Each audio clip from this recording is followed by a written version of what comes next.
예, 오늘은 제 4강입니다. 떡상에 대해서 배울 겁니다. 일단은요, 출애굽기 25장 23절에서 40절이 아니고 30절입니다. 25장 23절을 펴 놓으시기 바랍니다. 25장 23절부터 30절까지는요, 그대로 만들어라 이런 것이고, 37장 10절부터 16절은 그대로 만들었다 하는 그런 내용입니다. 그런데 그대로 만들어라 라는 내용을 가지고 그냥 할게요. 두 개 다 볼 수가 없으니까. 일단은 문제를 풀어봐야 되겠죠. 지난 그 주에 3강을 배웠는데 성소의 중요성에 대해서 배웠죠. 문제가 7문제 있는데요. 한번 문제 풀어오셨습니까? 예. 한번 보겠습니다. 1번 문제는요. 성소 안에는 어떤 성물들이 있습니까? 어떤 성물들이 있죠? 세 가지가 있었죠. 첫째, 시작. 예, 둘째, 예, 셋째, 예, 떡상, 등잔대, 분향단이 있습니다. 두 번째 문제, 성막 널판의 길이는 몇 규빗입니까?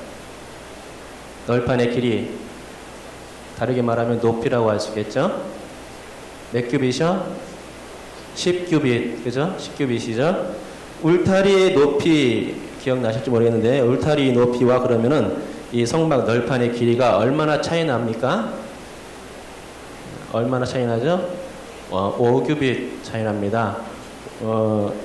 울타리 높이가 5규빗이니까 성막 널판의 길이는 10규빗이죠. 빼면은 5규빗이죠. 그래서 바깥에서도 그 성막 안을 건물을 볼 수 있다는 것입니다. 하나님이 저기 계시구나, 밖에서도 얼마든지 확인 가능하다는 것이죠. 만약에 울타리가 높다면 잘 안 보이겠죠. 그러나 그렇게 만들지 않았습니다. 외부에서도 볼 수 있도록 만들으셨다는 것입니다. 그것은 우리가 자연 만물을 보면서 하나님을 발견할 수 있다는 그것과 연계될 수 있을 것 같습니다. 하나님이 계신 것을 이 자연 만물을 통해서 하나님께서 이 자연 만물을 지었다는 것을 알 수 있다는 것이죠. 저기에 하나님께서 지으신 창조물이 있구나, 이렇게 발견하는 것이죠. 3번입니다. 성소와 지성소 사이는 무엇으로 막혀 있습니까? 예, 휘장이죠. 휘장. 히브리어로는 뭐라고 했습니까? 기억나십니까? 파로 시작하죠. 체브람이 어떻게 합니까? 하고 묻죠. 파로 시작합니다.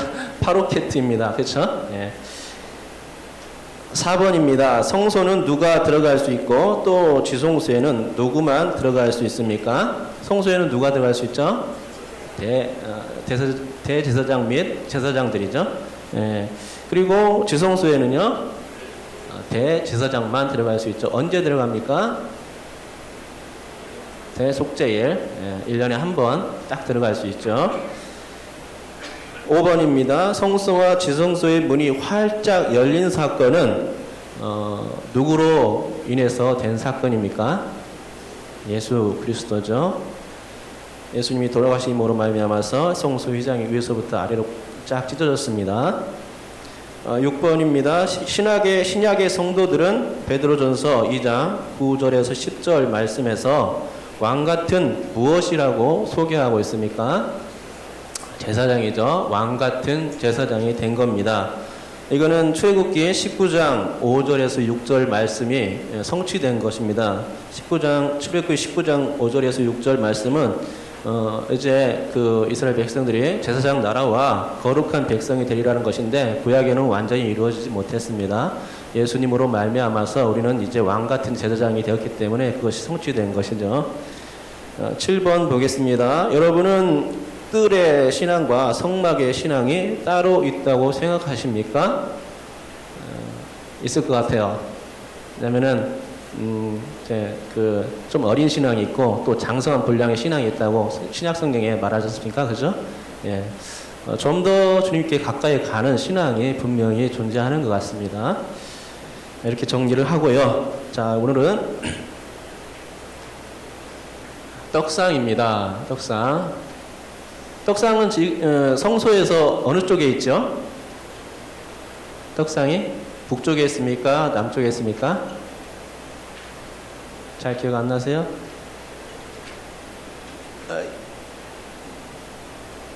죄송합니다.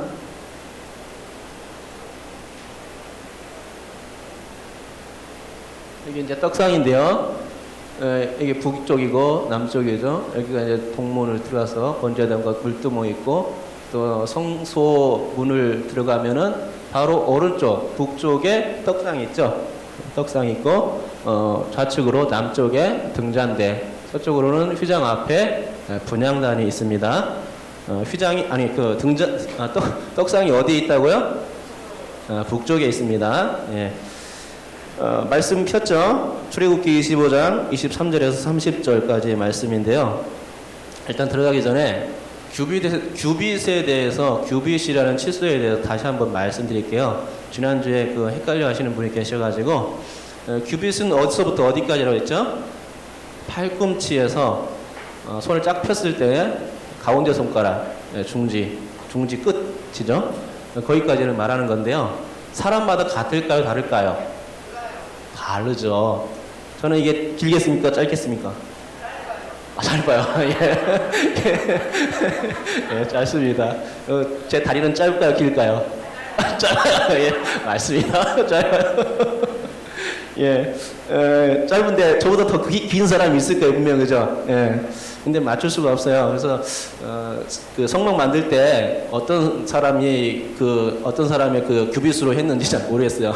기술자 중심으로 했겠죠. 다 다릅니다. 그리고 성막 공부할 때도 자료들 보면은 다 달라요.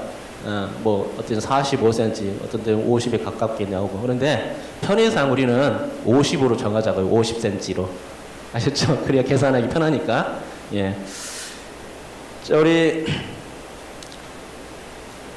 떡상인데요. 떡상과 진설병 하면 떠오르는 것이 있습니까? 떡상과 진설병 하면, 떡상 하면, 떡 하면 뭐가 떠오르죠? 제사상? 세상에 있는 떡. 예. 송편? 뭐 이런 거 들어옵니까? 예. 진설병 하면 떠오르는 거 있습니까? 진설병? 진설병 하면 다윗 떠오르지 않습니까? 예. 다윗 떠오르죠. 다윗이, 그 사울 왕에게 쫓길 때에, 굶주려 있었는데, 부하들하고 같이 가서, 그 아비아달이 대제사장일 때 떡을 얻어먹었죠. 예, 그 진설병입니다. 진설병. 뭐, 진설병 하면 떠오르는 게 많이 있을 거예요. 떡상도 그렇고. 자, 떡상의 이제 식양에 대해서 이제 볼 건데요. 출애굽기 25장 23절 말씀부터 이제 30절 말씀에 떡상에 대한 식양이 자세히 나와 있습니다. 한번 그 쭉 보면서 한번 보겠습니다. 일단은요, 거기 가로 채워 넣기 한번 해 보십시오.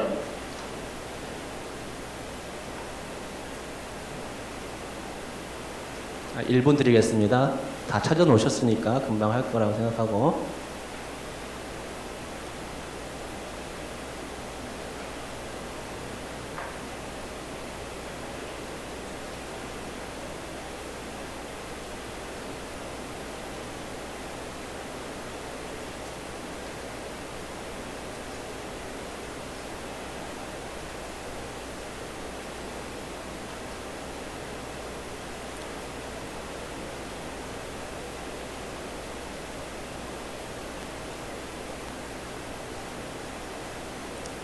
자, 50%는 다 된 것 같고 50%는 좀 안 된 것 같습니다.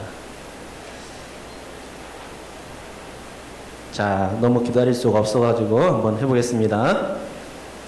다 적었다고 생각하시고 한번 쭉 읽어보겠습니다. 23절부터 30절까지입니다. 시작. 너는 조각목으로 상을 만들되 길이는 2규빗, 너비는 1규빗, 높이는 1규빗 반이 되고 순금으로 싸고 주위에 금테를 두르고 그 주위에 손바닥 넓이만한 턱을 만들고 그 턱 주위에 금으로 테를 만들고 그것을 위하여 금고리 넷을 만들어 그 네 발 위 네 모퉁이에 달되 턱 곁에 붙이라. 이는 상을 맬 채를 꿰일 곳이며 또 조각목으로 그 채를 만들고 금으로 싸라. 상을 이것으로 맬 것이니라. 너는 대접과 숟가락과 병과 붓는 잔을 만들되 순금으로 만들며 상 위에 진설병을 두어 항상 내 앞에 있게 할지니라. 아멘.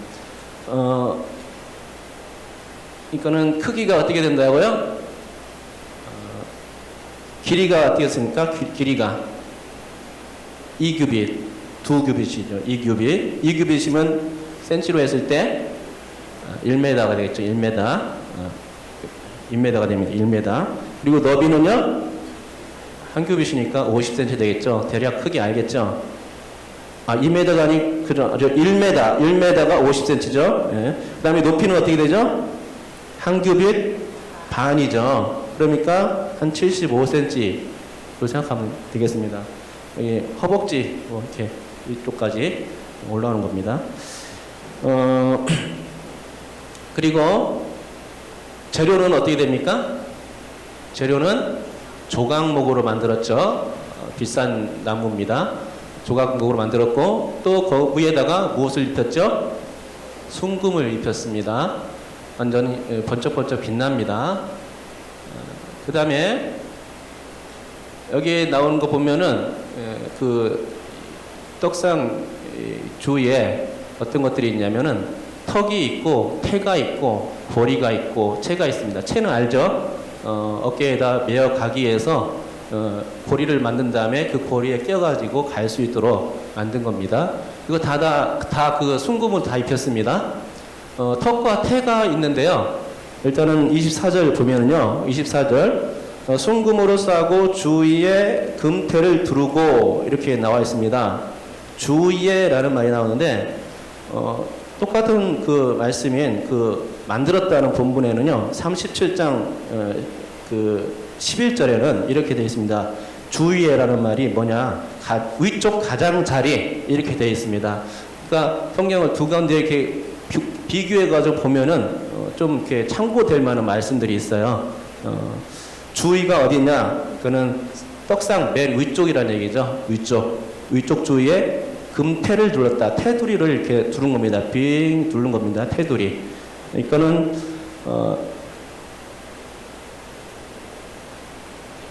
다시 켜주세요. 방송실, 죄송합니다.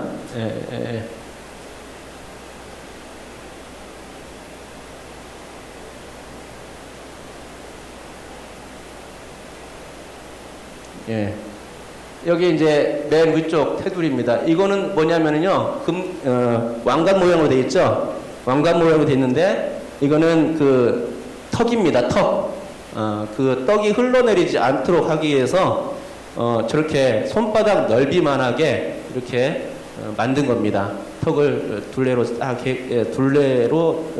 돌려가지고 이렇게 만들었는데, 이 턱은 이렇게 진짜 왕관 모양으로 됐을지 아니면 이렇게 밑에처럼 빈자 모양으로 됐을지 잘 모릅니다. 정확히 안 나왔기 때문에.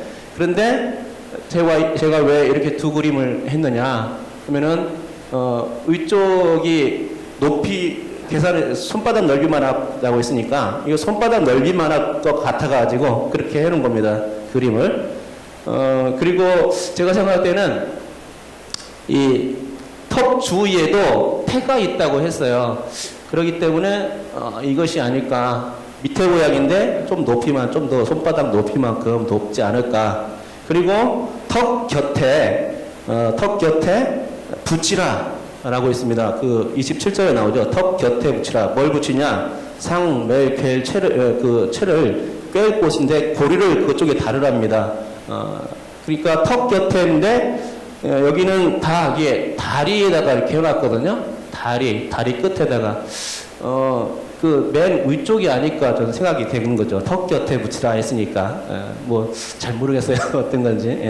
그런데 제가 생각하기로는 턱 곁이니까 맨 위에 가장자리를 말하는 것이 아닐까. 이 채를 깰 곳 고리를 붙일 장소가 맨 위 가장자리가 아닐까 싶습니다. 좀 낮은 곳이 아니라. 그리고 이게 채가 이쪽에 그 넓은 쪽 1규빗, 2규빗 되는 쪽에다가 채를 깨게 만들었느냐, 아니면은 1규빗 되는 쪽에다가 채를 깨게 만들었느냐, 어느 쪽일 것 같습니까? 그것도 잘 몰라요, 사실은. 모르는데, 대부분 이렇게 그 모형을 만들었더라고요. 이쪽에 2규빗 쪽으로 해가지고. 예. 그 다음에 이제 부속물이 있습니다. 부속물은 대접, 숟가락, 병, 잔 이런 것들이 나오는데요. 이것들이 어떻게 쓰여야 되는지 잘 모릅니다. 일단은 대접은요, 그 진설병을 나르거나 진열해 두는 그런 그릇이 아닐까 생각하는 거죠.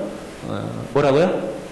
나르거나 진열해 두는 그런 그릇, 큰 그릇이라고 생각하는 것이 두 가지로 나타납니다. 두 가지로 생각하고요.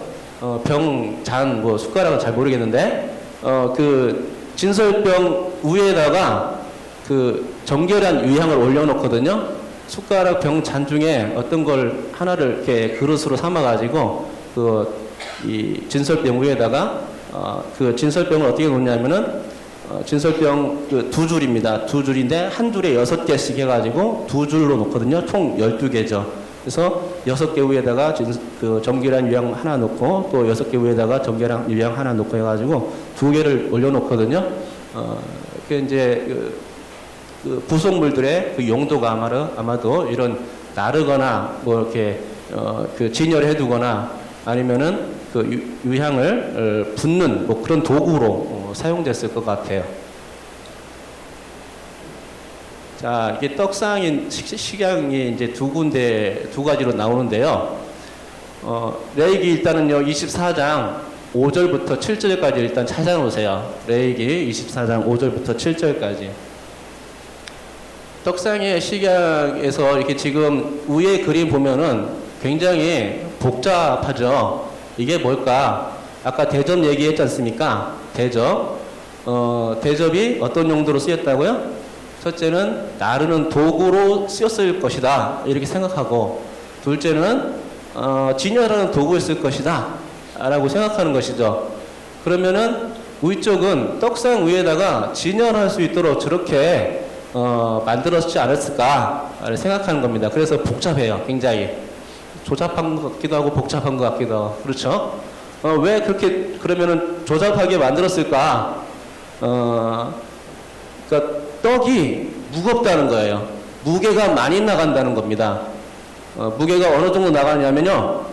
여기 보세요. 거기 제가 그 19페이지 맨 하단에 보면은 굽되 떡 각 덩이를 20분의 2 에바로 하여 라고 되어 있습니다. 그렇죠? 떡덩이 하나가 10분의 2 에바라는 겁니다. 10분의 2 에바. 10분의 2 에바는 어느 정도의 그 크기냐?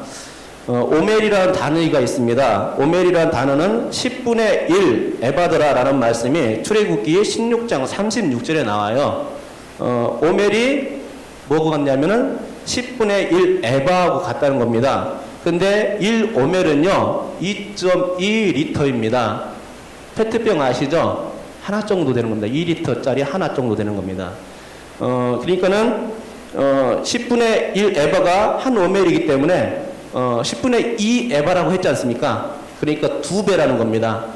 2 오멜이라는 얘기죠.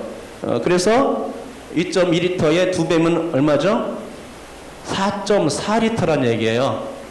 떡 하나가 4.4리터입니다. 크죠? 이겁니다. 페트병 하나, 2개, 그러면 4리터죠? 거기다가 500ml짜리 하나 이렇게 추가해가지고 이 정도 크기입니다. 예, 이해되셨죠? 상당히 크죠?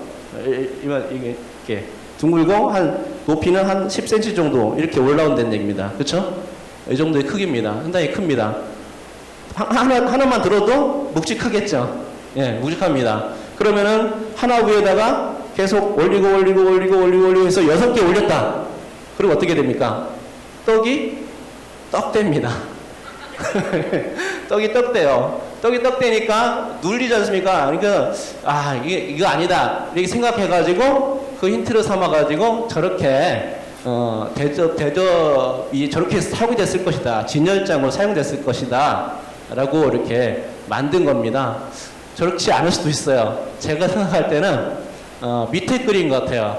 왜냐하면 떡이 떡돼야 맞아요. 하나가 돼야 되기 때문에 그렇죠. 교회는 하나입니다. 하나가 되어야 돼요. 떡이 떡돼야 돼요. 자꾸. 그래서 그렇게 생각하는데 여러분도 어떻습니까? 저게 맞다고 생각해요? 이렇게 되는 거죠. 저렇게 막 떡이 6개나 올라가면은 굉장히 막 무거워서 짓눌린다는 얘기죠. 그래서 여러분 어떤 것이 맞다고 생각하십니까? 위에 거요? 아래 거요? 결정을 하셔야 돼요. 마음속으로. 저는 밑에 겁니다. 예.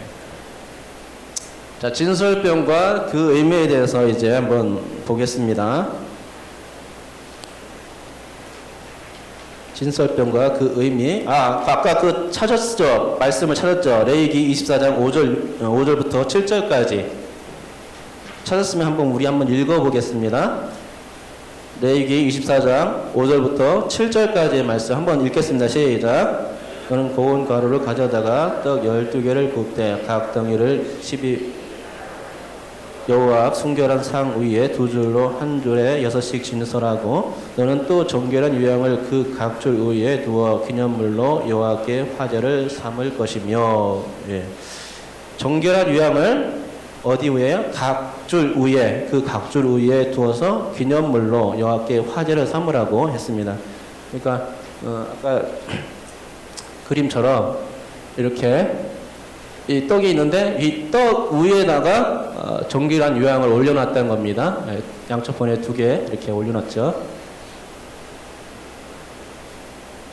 자, 그 다음에 이제 진설병과 그 의미에 대해서 한번 살펴보겠는데요. 첫 번째로는요.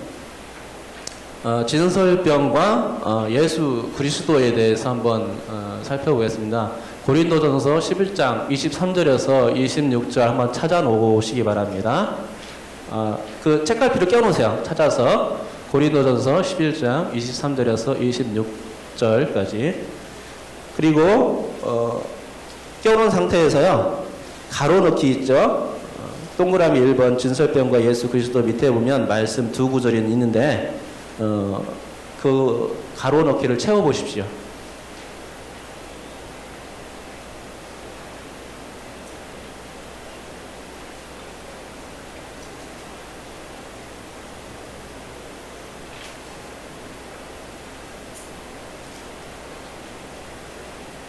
숙제 해오신 분들도 계시겠지만 숙제를 안 해오신 분들 계실 거기 때문에 직접 찾아서 이렇게 하시는 것이 도움이 될 것 같고 제가 불러드리는 것은 조금 도움이 안 될 것 같습니다. 한번 찾아서 적으신다면 좋겠습니다. 고린도전서 10장 2절부터 4절까지의 말씀 그리고 요한복음 6장 58절의 말씀 찾아서 적어주세요.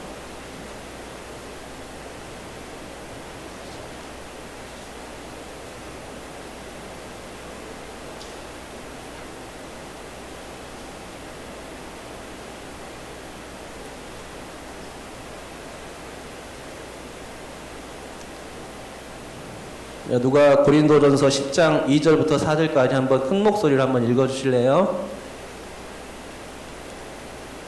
찾으신 분 읽어주세요. 우리 정종택 강도사님 한번 읽어주세요.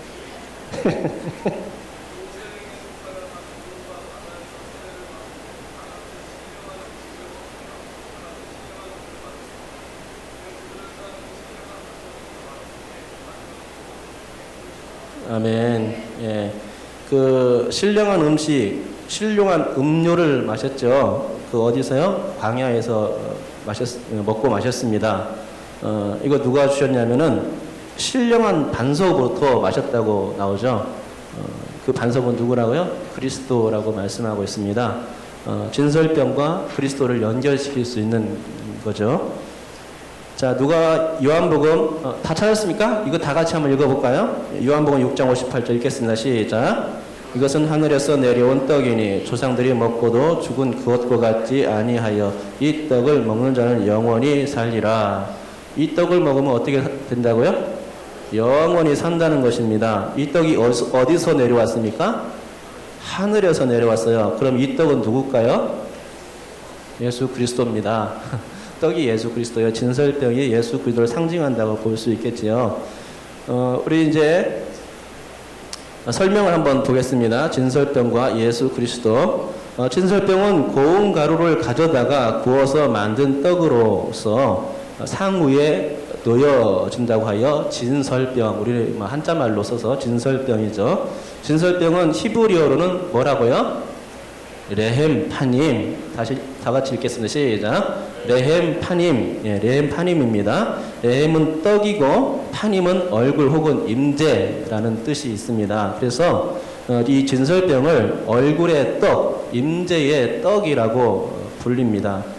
신약에서는요, 떡, 레헴이라는 말이 나오는데 그 예수님을 상징하는 이 떡은 주께서 이 떡집에서 태어나셨다는 것이죠. 어디 떡집이요? 베들레헴이라는 떡집이죠. 예, 레헴이 떡이니까요. 예, 베들레헴이라는 떡집에서 태어난 겁니다. 그리고 공생의 가운데 오병의 기적을 베풀어 많은 일을 떡으로 배불리셨다는 것이죠. 예, 그리고 자신이 곧 뭐라고 선포하셨습니까? 생명의 떡이라고 선포하셨다는 것입니다. 내가 주는 떡을 먹을 때에 결코 줄이지 않고 또 죽지 않으며 또 영생을 얻는데 그 세상의 생명을 위한 내 살이라고 주님께서 명시해 주셨습니다. 인자의 살과 피를 먹지 아니하면 너희 속에 영생이 없다고 확고하게 말씀해 주셨습니다. 제사장들이 이 떡을 먹은 것이죠. 이 거룩한 떡을 먹은 겁니다. 그리고 마지막으로 무엇을 제정해 주셨습니까? 성만찬을 제정해 주셨습니다. 우리가 이제 추수감사절이 얼마 남지 않은데 우리 10월 30일이면 우리 교회가 이제 10월 마지막 주에 이제 추수감사를 지키기 때문에 성만찬이 있게 될 것입니다. 예수 그리스도를 기리는 것이죠. 예. 진설병과 예수 그리스도가 연결된다 이렇게 생각해도 아주 적절한 것 같습니다. 고린도전서 11장 찾아놓으셨죠? 우리 한번 고린도전서 11장 23절부터 26절까지 한번 읽어보겠습니다. 시작.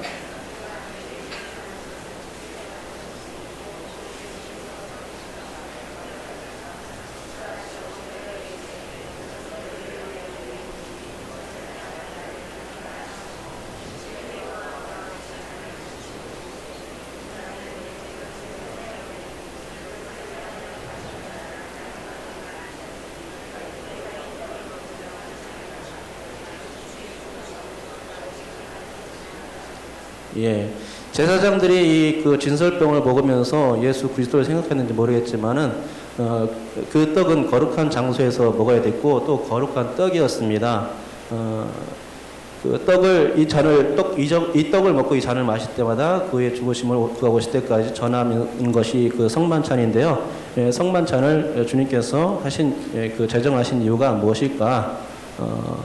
예수 그리스도를 항상 기억하라는 그런 뜻에서 이런 만찬을 기념식을 우리에게 행하라고 주신 것 같습니다. 두 번째 이제 성만찬에 대해서 이제 예수 그리스도가 연결된다는 것을 배웠는데요. 두 번째로는 진설병과 말씀, 하나님의 말씀이 연결됩니다. 우리 설명을 한번 보면서 보겠습니다. 이스라엘 백성이 광야에서 먹을 것을 찾을 때에 하나님은 그들에게 어떤 것을 내려주셨습니까? 떡과 만나, 고기와 떡, 만나, 메추라기 같은 거, 떡, 만나 같은 것을 내려주셨죠. 그리고 신명기 8장 3절에서는 신명기 8장 3절 우리 다 같이 한번 거기에 있는 말씀을 읽어볼까요? 시작. 너는 낮추시며 너를 줄이게 하시며 또 너도 알지 못하며 내 조상들도 알지 못하던 만나를 내게 먹이신 것은 사람이 떡으로만 사는 것이 아니요 여호와의 입에서 나오는 모든 말씀으로 사는 줄을 내가 알게 하려 하심이니라 라고 기록되어 있죠. 그런데 이 말씀을 인용하여서 예수님께서 마귀에게 광야에서 시험 받을 때에 그 시험 받으면서 그 첫 시험에서 사용하신 이 말씀이기도 합니다. 사람이 떡으로만 살 것이 아니요 하나님의 입으로부터 나오는 모든 말씀으로 살 것이니라. 떡으로도 살아야 돼요. 떡으로도 살아야 되는데 그래서 떡으로만이라고 말한 거죠. 떡으로만 사는 것은 아닌 것이죠. 예, 그러면은 떡으로만 살지 않으면 무엇으로도 같이 살아야 되는가? 그때 하나님의 말씀하고 같이 말씀과 더불어서 같이 살아야 되는 거죠. 그게 영의 양식이 됩니다. 그렇죠? 인간의 육의 양식뿐만 아니라 영의 양식인 말씀으로 살아가야 함을 우리는 알 수가 있는 것이 예수님이 그 시험 받을 때를 통해서 또 구약의 그 신명기의 말씀을 통해서 우리 깨닫게 됩니다. 사도 요한은 예수님을 태초에 계신 말씀이라고 요한 복음 1장 1절에서 말씀하고 계시지 않습니까? 또 예수님 자신도 너희가 내 말에 거하면 참으로 내 제자가 되고 진리를 알지니 진리가 너희를 자유롭게 하리라고 말씀해 주셨고요. 구약 시편 19편에서도 하나님의 말씀은 완전하여 영혼을 소성케 하고 확실하여 우둔한 자로 지혜롭게 하며 정직하여 마음을 기쁘게 하고 순결하여 눈을 밝게 한다라는 말씀이 있죠. 말씀이 우리 삶에서 성도의 삶에서 정말 중요한 것을 볼 수 있다는 것입니다. 구약뿐만 아니라 신약에서도 그런 말씀에 대한 중요점, 강조점은 여전합니다. 디모데후서 3장 15, 16절에 이런 말씀 있죠. 모든 성경은 하나님의 감동으로 되었고 교훈과 책망과 의로 교육하기에 유익하다 라는 말씀이 있죠. 성경은 그리스도 예수 안에 있는 믿음으로 말미암아 구원과 구원에 이르는 지혜가 있다라고도 말씀하고 있죠. 그러니까 만약 진설병이 말씀을 상징한다고 보면 그 진설병을 상위에 두어서 항상 내 앞에 있게 하라는 그 출애굽기 25장 30절 말씀은요, 늘 하나님 앞에서 항상 말씀을 묵상하고 마음판에 새기며 순종하는 삶이 되도록 해라 라는 뜻이 될 것입니다. 우리 출애굽기 25장 30절에 그 아까 나와 있었죠. 25장 30절 한번 읽어볼까요? 출애굽기 책갈 펴놨죠? 출애굽기 25장 30절입니다. 읽겠습니다. 시작. 네. 상 위에 진설병을 두어 항상 내 앞에 있게 할지니라. 진설병이, 그러니까 만약 진설병이 말씀이라고 생각한다면 그렇다는 것입니다. 상 위에 진설병을 두어 항상 내 앞에 있게 해야 하는데, 그러면은 우리가 이 땅을 살아갈 때 무엇을 항상 여호와 앞에 있게 해야 되냐? 말씀이죠. 말씀을 항상 붙들어야 된다는 그런 얘기입니다. 우리 가로넣기 한번 해보시죠.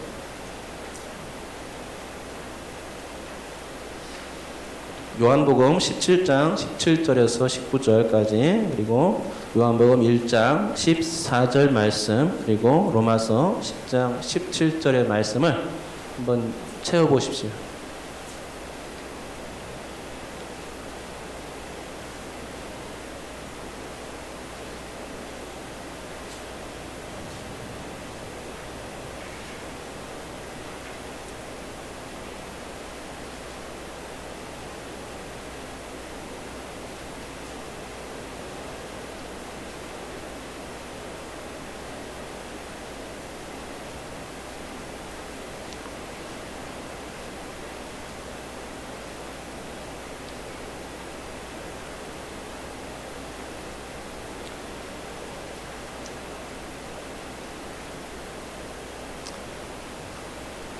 우리 김명숙 집사님께서 다 찾으신 거로 알고 있는데 우리 요한복음 17장 17절에서 19절 한번 읽어주세요.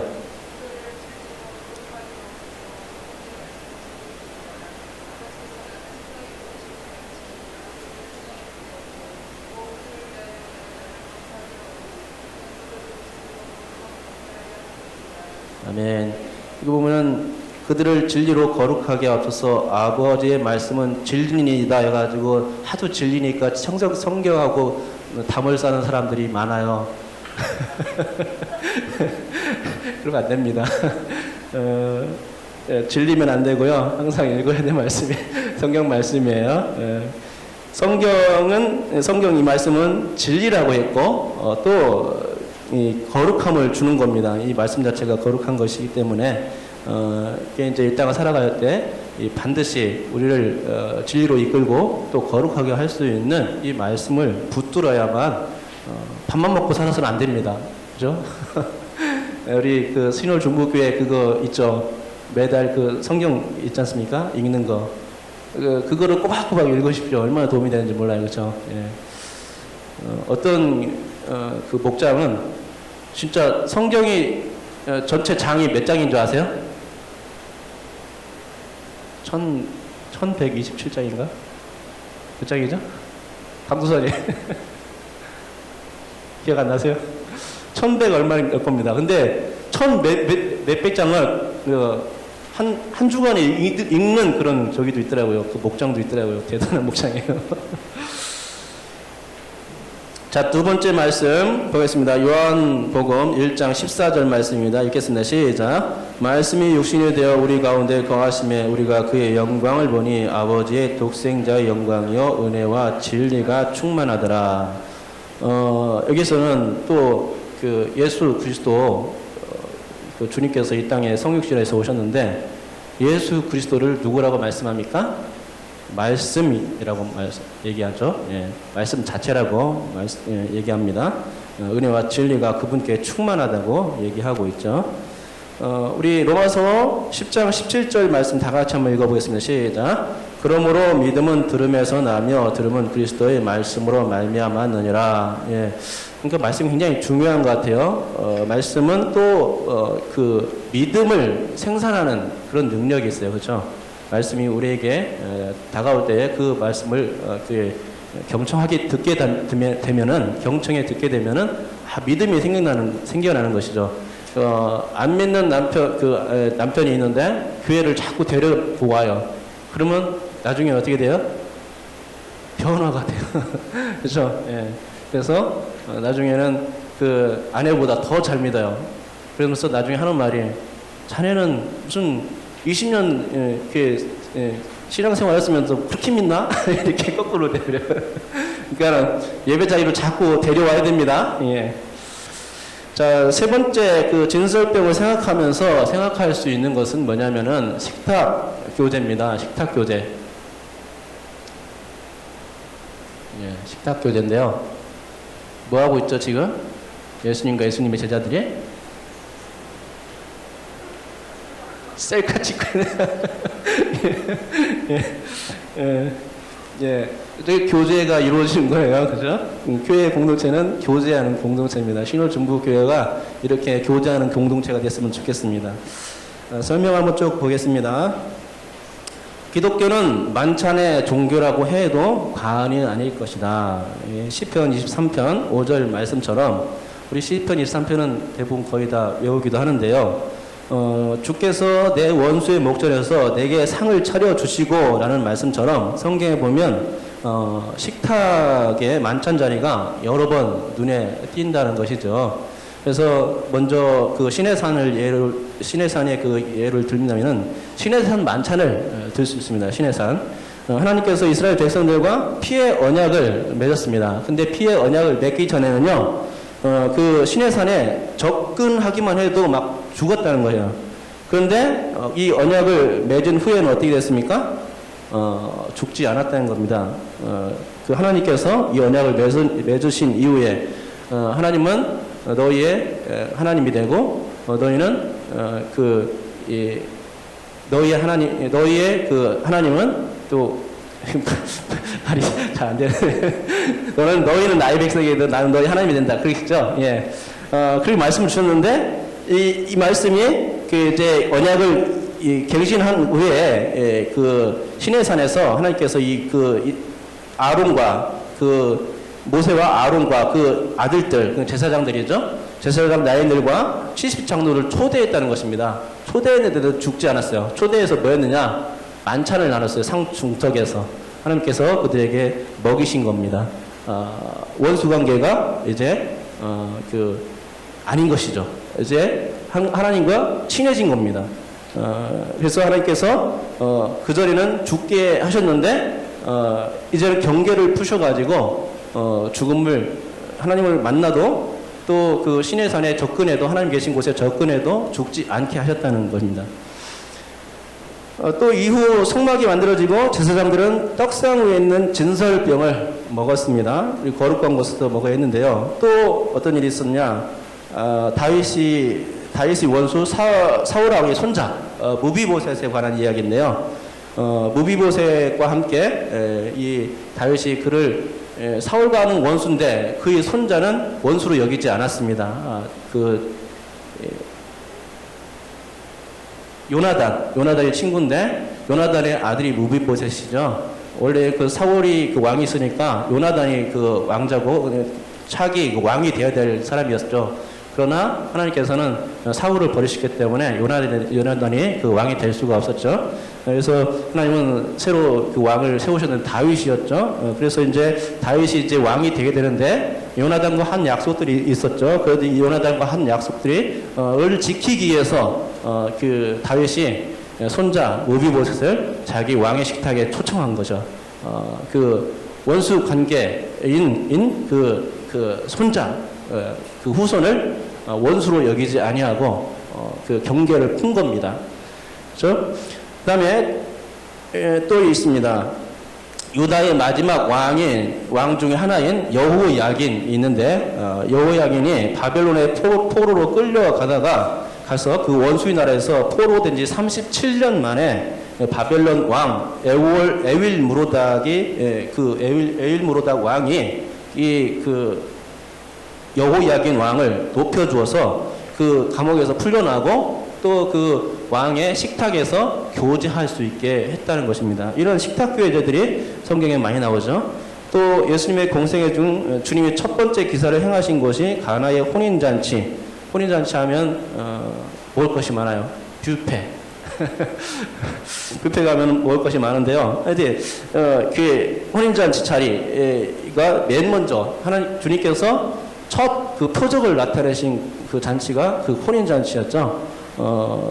또 주님께서 고난당하시 전에 제자들과 함께 만찬을 나누셨다는 것이고 또 초대교회인 예루살렘 교인들이 음식을 먹는 공동체였다 하는 것입니다.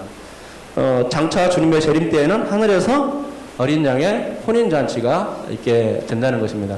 그러니까는 기독교는 만찬의 종교 이렇게 해도 거의 틀린 말은 아닌 것 같습니다. 그래서 식탁의 교제, 진설병과 식탁의 교제를 연결 지을 수도 있겠다는 생각이 듭니다. 우리 말씀을 한번 채워보세요.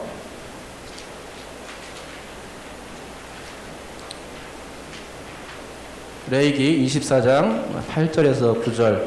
아까 그 책갈 펴놨었죠. 24장 8절에서 9절 말씀이고 또 요한일서 1장 1절에서 3절까지의 말씀입니다.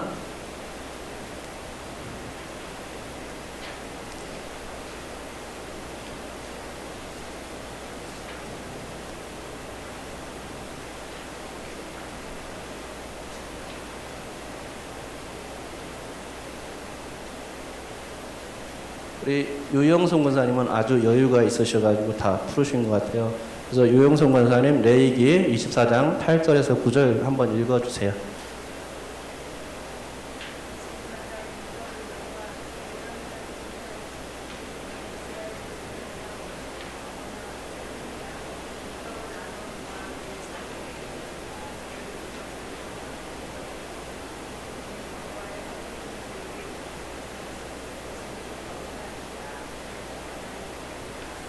예. 안식일마다 떡을 여호와 앞에 항상 진설하라고 했고, 그런데 이 떡은 언약을 상징하는 건데 영원한 언약을 상징하는 것이죠.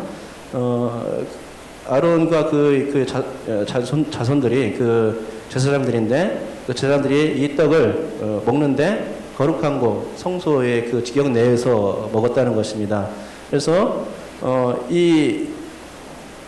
그 여호와의 화전 중에서 그에게 돌리는 것을 지극히 거룩하다고 말씀하고 있는데요. 그래서 이게 영원한 언약이라고 말씀하고도 있고 또 영원한 규례라고도 말씀하는 것을 보게 됩니다.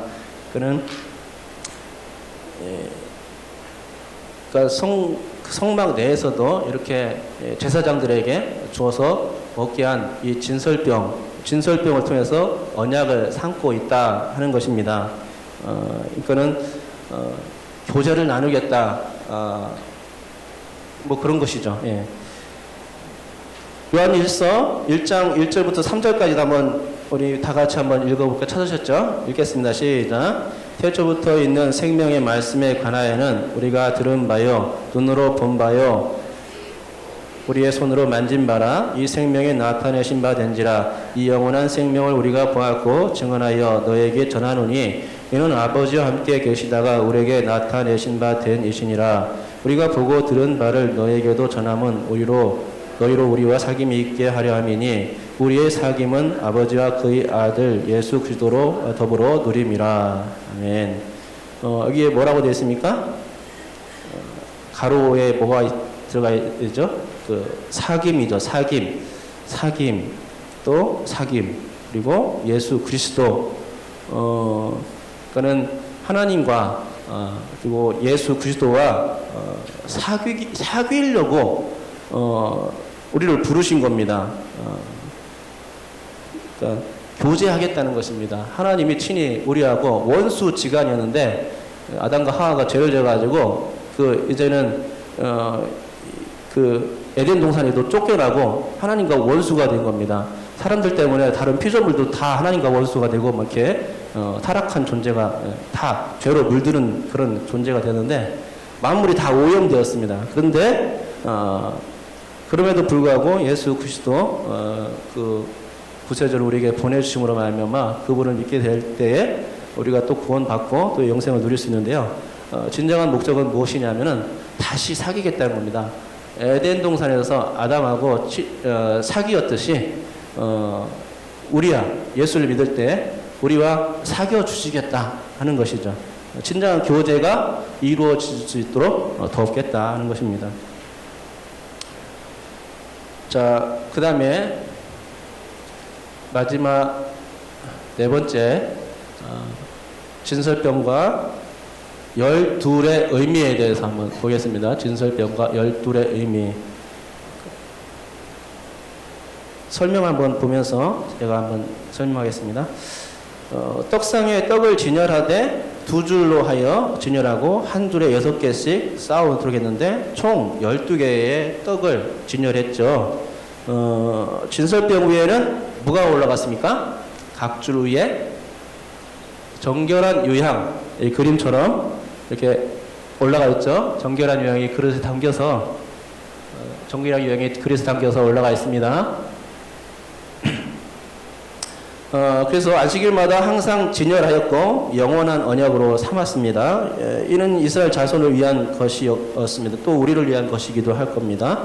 그러기에 이스라엘을 위한 12덩이의 떡은 이스라엘 지파와 연결됩니다. 그것은 이스라엘 백성 전체를 의미하는 거죠.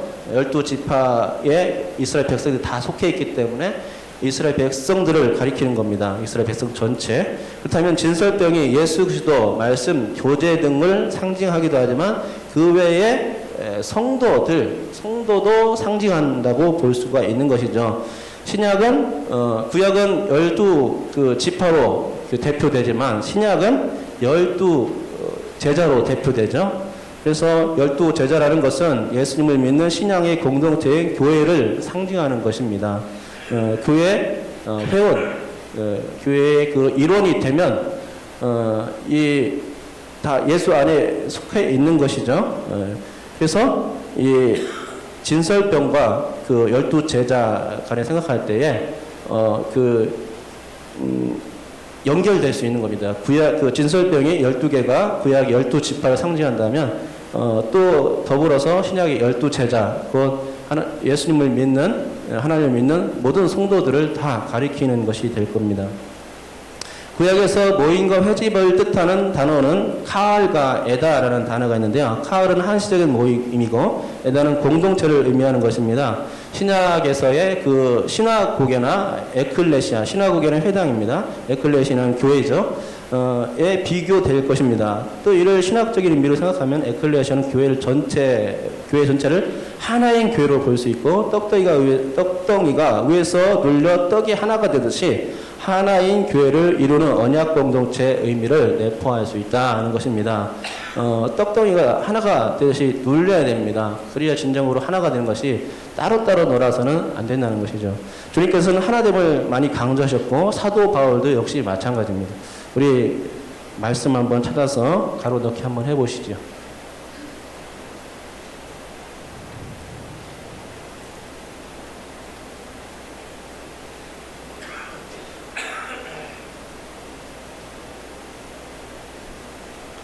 요한복음 17장 21절에서 22절까지의 말씀, 그리고 에베소서 2장 21절부터 22절까지의 말씀, 에베소서 4장 1절부터 3절까지의 말씀을 보면은 진설병과 열둘의 의미를 대략적으로 이해할 수 있을 것 같습니다.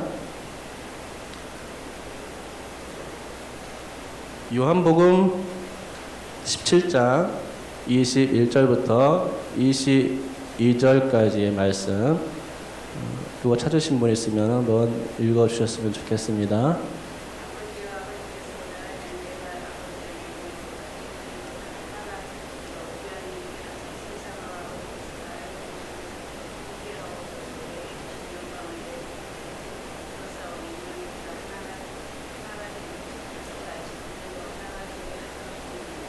예, 아멘.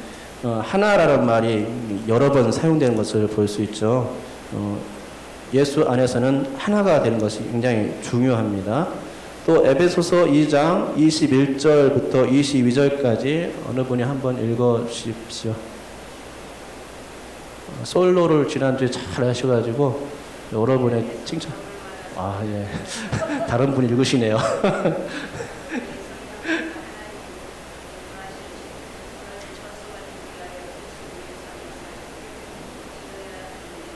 예. 우리 염정의 권사님도 한 번 더 읽어보시죠. 내가 미안해가지고. 읽어주세요. 예. 예배소서 2장 21, 22절 한 번 더 읽어주세요.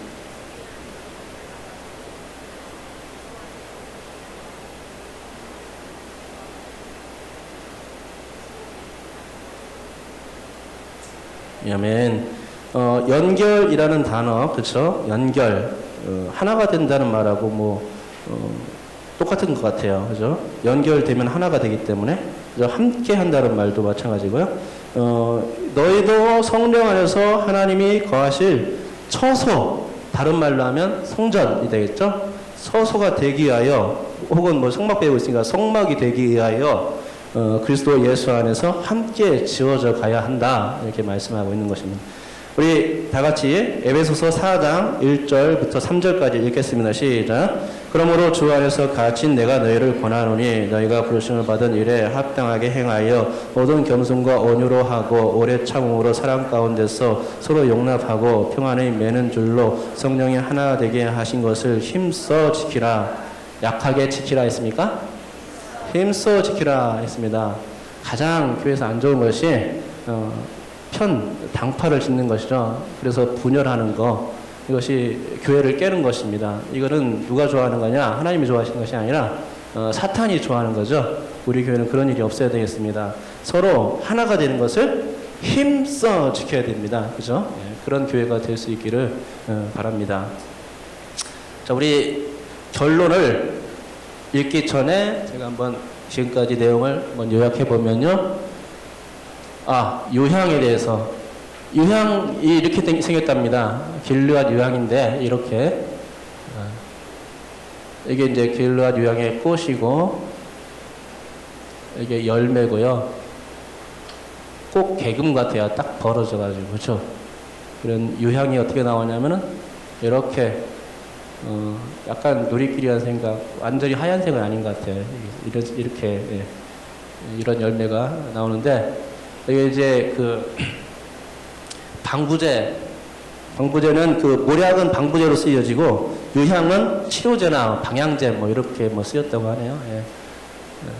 자, 그러니까 유향을 진설병 위에다가 이렇게 올려놨는데 여호와께 화제로 삼기 위해서 진설병 위에 또 기념물로 두었다 하는 것입니다.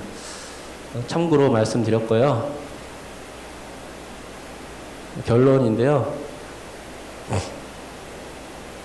자, 진설병은 첫째로 생명의 떡인데 그 예수 그리스도를 상징한다는 것입니다. 그러면 예수 그리스도는 우리에게 무엇을 주느냐? 죽음이 아니라 영생을 준다는 것이죠. 진설병은 두 번째로 하나님의 말씀을 상징하는데 그것은 우리에게 영의 양식이 된다는 것입니다. 세 번째 진설병은 식탁의 교제로 상징이 되는데 사귄다는 거죠. 사귐입니다. 하나님과 인간이 원수되었던 그 관계에서 그것을 다 깨고 하나님께서 적극적으로 사귀어 주시는 거죠. 그 다음에 진설병은 성도를 상징하는데 성도는 어떻게 되느냐? 주 안에서 예수 안에서 하나가 되기를 힘써야 한다는 것입니다. 그래서 결론은 예수 안에서 함께 지어져 가서 초소 혹은 성전 혹은 성막을 만들어 가야 한다는 것이죠. 그것이 교회의 참된 그런 목적이 될 것입니다.